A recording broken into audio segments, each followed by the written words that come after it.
నేనెప్పుడు కూడా ఇష్టపడే నగరం విశాఖపట్నం. దానికి అనేక కారణాలున్నాయి. ఈ నగరంలో ఒక ప్రశాంతత, ఒక పాజిటివ్ యాటిట్యూడ్, ఒక మంచికి సహకరించే మనస్తత్వం, ఏదైనా మంచి విషయాలు చెప్తే ఇమీడియట్ గా గ్రాస్ప్ చేసే ఆలోచన ఉండే నగరం. నేను ఎప్పటికీ మర్చిపోలేను. హుదూద్ తుఫాన్ వస్తే నేను హుదూద్ తుఫాన్లో ఇక్కడికి వచ్చి వారం రోజులు నేను ఒక మెసేజ్ ఇచ్చాను. డే 1 ఈ విపత్తు ఎప్పుడో రాంది, ఇంత పెద్ద విపత్తు వస్తుందని కల్లో కూడా అనుకోలేదు, వచ్చింది. అయితే మనం అందరం కూడా సంయమనంతో సమిష్టిగా దీన్ని ఎదుర్కోవాల్సిన అవసరం ఉంది. మీ అందరికీ మళ్లీ పునరావాసం కల్పించే వరకు, మామూలు స్థితి తీసుకొచ్చే వరకు నేను ఇక్కడే ఉంటాను. ఎప్పటికప్పుడు మీకు ఏం చేస్తాను కూడా చెప్తాను.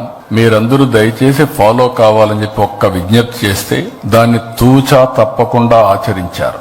అదే సమయంలో దీపావళి పండుగ వచ్చింది. దీపావళి అంటే పెద్ద ఎత్తున క్రాకర్స్ కాల్చే పండుగ.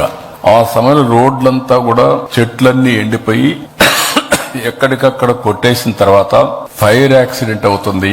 ఎవ్వరు కూడా దీపావళి జరుపుకుంటాం, క్రాకర్స్ మాత్రం ఉపయోగించొద్దని ఒక్క మాట చెప్పాను. ఒక్క క్రాకర్ కూడా ఉపయోగించలేదంటే అది ఇక్కడుండే క్రమశిక్షణ, సామాజిక బాధ్యత. అలాంటి ఒక హిస్టారికల్ సిటీలో రాబోయే 5 రోజుల్లో ఒక హిస్టారికల్ ఈవెంట్ కు నాంది పలుకుతున్నాం. 11వ సంవత్సరం అంటే 10 సంవత్సరాలు పూర్తి చేసుకుని 11వ సంవత్సరం ఇంటర్నేషనల్ యోగా డేకి నాంది పలుకుతున్నాం.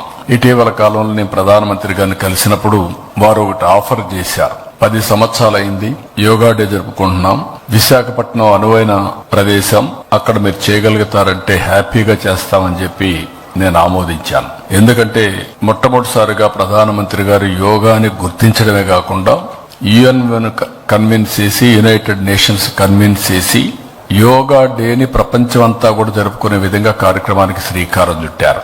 అప్పటి నుంచి 10 సంవత్సరాలు ప్రమోట్ చేశారు. ఇప్పుడు 11వ సంవత్సరానికి ఎంటర్ అయ్యే ఈ సందర్భంలో విశాఖపట్నం యోగా డేకి అనువైన ప్రదేశం, one of the best city.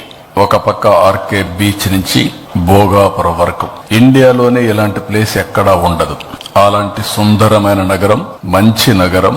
అలాంటి నగరంలో అంతర్జాతీయ యోగా దినోత్సవం జరుపుకోవడం మనందరికి కూడా ఒక అదృష్టం.